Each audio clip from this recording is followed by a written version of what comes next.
Internet foisonne d'idées autour du genre optimiste qu'est le solarpunk.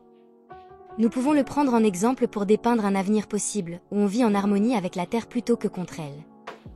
Malheureusement, de nombreux intérêts commerciaux ont également ajouté leur grain de sel sous forme de greenwashing, ce qui ne fonctionnera pas si nous voulons vivre durablement dans la nature. Donc, d'abord, nous parlerons de ce qu'est le solarpunk, et ensuite de ce qu'il n'est pas. Le solarpunk n'est pas des voitures électriques personnelles, des bus à batterie ou des batteries au lithium pour tous. Le solarpunk, c'est des batteries au lithium et des voitures personnelles utilisées avec parcimonie, et seulement lorsque c'est essentiel. L'extraction du lithium va devenir le nouveau mégapollueur et créateur d'esclaves, à moins que nous n'agissions maintenant. Nous pouvons le faire avec les tramways et les trolleybus. Ceux-ci utilisent des fils électriques sans batterie du tout, ce qui les rend plus légers, moins chers et peut transporter plus de personnes. Les trolleybus peuvent avoir de petites batteries qui amènent les gens jusqu'au dernier kilomètre, où ils reviennent au réseau de trolleybus et se rechargent pendant qu'ils continuent leur livraison. Les batteries au lithium sont encore beaucoup plus propres que le moteur à combustion interne, mais ça ne veut pas dire grand-chose. Nous ne pouvons pas échanger une catastrophe écologique contre une autre.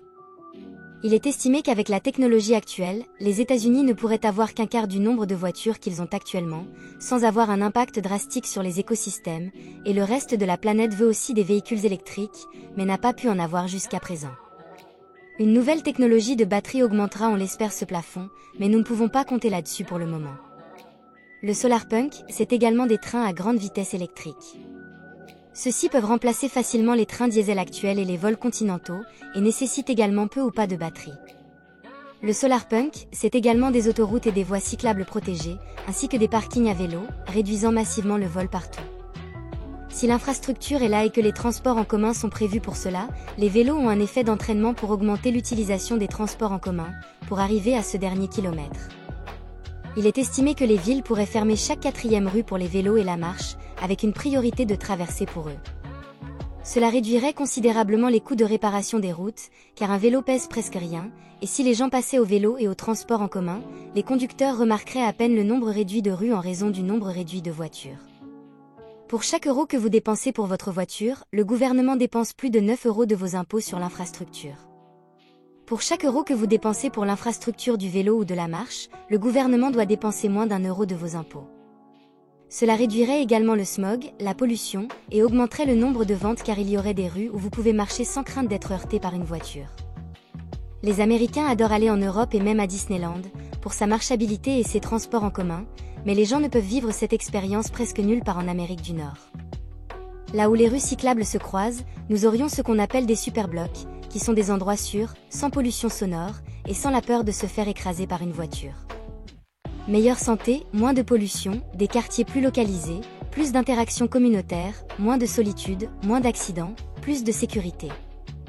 Un vélo électrique a un 2/100 de l'empreinte carbone d'une voiture électrique sur toute sa durée de vie, et un vélo cargo en a environ un 160e par rapport à une voiture électrique, encore moins si vous pédalez davantage.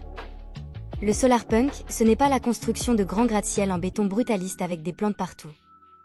Ce n'est pas non plus des gratte-ciel convertis en fermes. Il s'avère que l'humidité nécessaire pour faire pousser des plantes est néfaste pour les grands immeubles en béton et les gratte-ciel. Le solarpunk, c'est pas de banlieue zonée pour les maisons unifamiliales et des bâtiments à usage mixte partout. Cela augmentera la densité et la marchabilité. Cela augmentera également la densité fiscale pour payer les routes. Les citadins ont tendance à subventionner les routes de la banlieue parce que toutes les routes coûtent la même chose, les banlieusards en utilisent beaucoup plus par personne. Les bâtiments de blocs de 3 à 6 étages sont parmi les plus efficaces en raison de la réduction des pertes de chaleur. Au-delà de cela, les coûts de maintenance et de création de choses comme les voies d'évacuation en cas d'incendie commencent à gaspiller plus d'argent. Cela nécessite également des aciers et des bétons porteurs de charges plus lourdes qui sont des polluants massifs. Dans les petits bâtiments, on peut utiliser du chanvre durable, du chanvre crête et du bambou qui ont des caractéristiques supérieures. Plus les bâtiments sont grands au-dessus d'une certaine taille, plus ces produits deviennent inutiles. Créer un quartier de bâtiments de blocs à usage mixte de 3 à 6 étages peut accueillir beaucoup plus que des maisons unifamiliales et des gratte-ciel, tous deux étant incroyablement énergivores en carbone. Le solarpunk, c'est remplacer la plupart des impôts locaux et d'État par des impôts fonciers, comme le demandaient les georgistes. Tous les coûts d'infrastructure dépendent de l'utilisation de la taille des terres, c'est tout. Plus les choses s'éloignent, plus l'argent des impôts doit être dépensé avec peu de retour. Plus les gens sont dispersés, moins il y a de base fiscale par mètre d'infrastructure disponible, et ils doivent l'obtenir quelque part, généralement des citadins qui ne voient jamais les avantages des banlieues. Les banlieues sont un système de Ponzi insoutenable, et un excellent moyen de transférer la richesse des pauvres aux riches. Les terres arables en usage, et les personnes possédant beaucoup de terres qui rendent ces terres publiques à tout le monde, devraient être exonérées de taxes, ce qui encourage plus d'espaces verts et de terres agricoles. Cela garantira des logements plus efficaces, des trajets plus courts, et que les terres et logements non utilisés ne soient gardés en réserve pour faire monter les prix des logements et des terres. Le solarpunk, c'est la fin des grandes pelouses et de l'utilisation d'équipements de jardinage.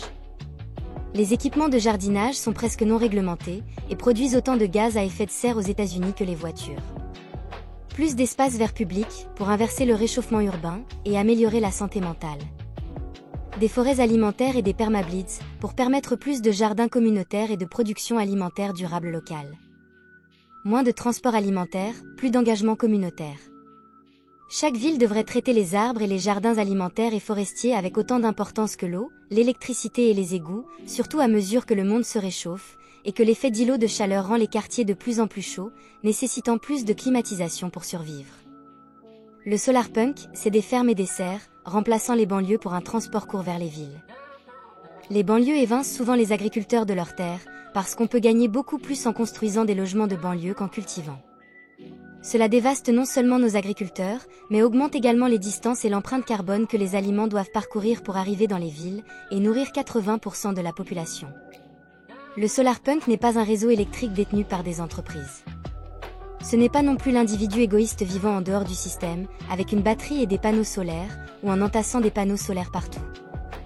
Le solarpunk, en dehors des panneaux solaires, c'est les fermes éoliennes, la géothermie, les marées, et au moins temporairement, le nucléaire. Pour le solarpunk, atteindre la neutralité carbone voire le carbone négatif, est une grande priorité. L'énergie nucléaire entraîne moins de décès que l'énergie solaire, principalement en raison des chutes lors des installations de toiture.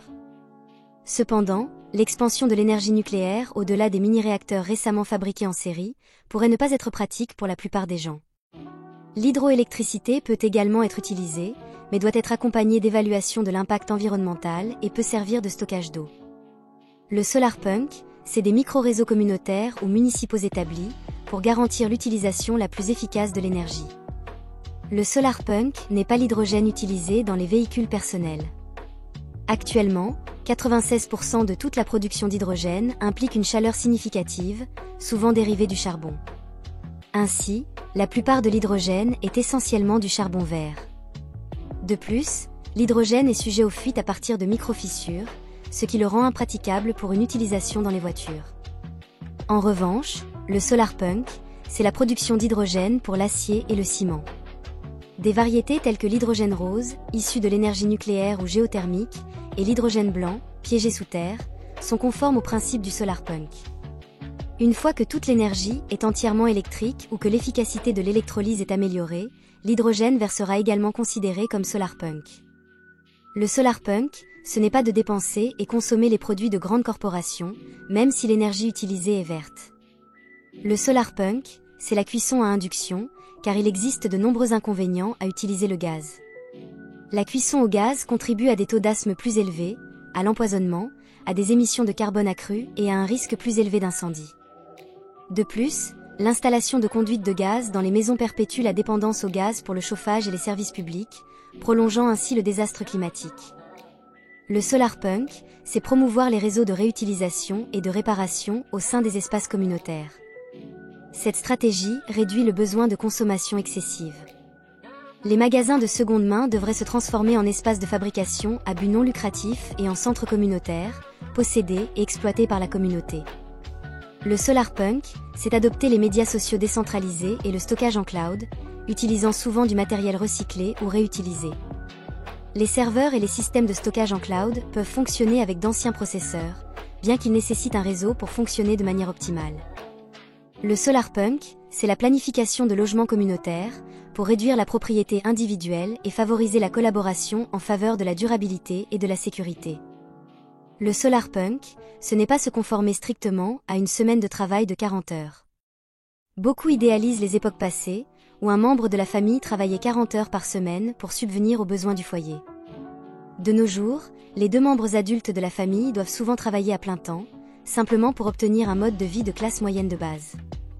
Le solarpunk, c'est réduire la dépendance à l'égard de l'emploi corporate, grâce à des activités telles que l'agriculture, la mise en conserve, le recyclage, la réparation et la participation à la prise de décision communautaire.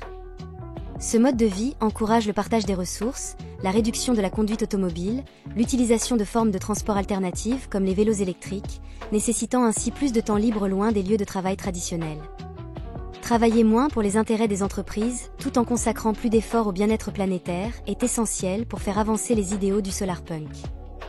Le solarpunk, c'est également promouvoir l'égalité des revenus pour financer des initiatives durables, et assurer l'égalité politique pour concrétiser des changements significatifs. Sans aborder ces problèmes fondamentaux, le solarpunk risque de rester un simple rêve, nous laissant ancrés dans une dystopie cyberpunk.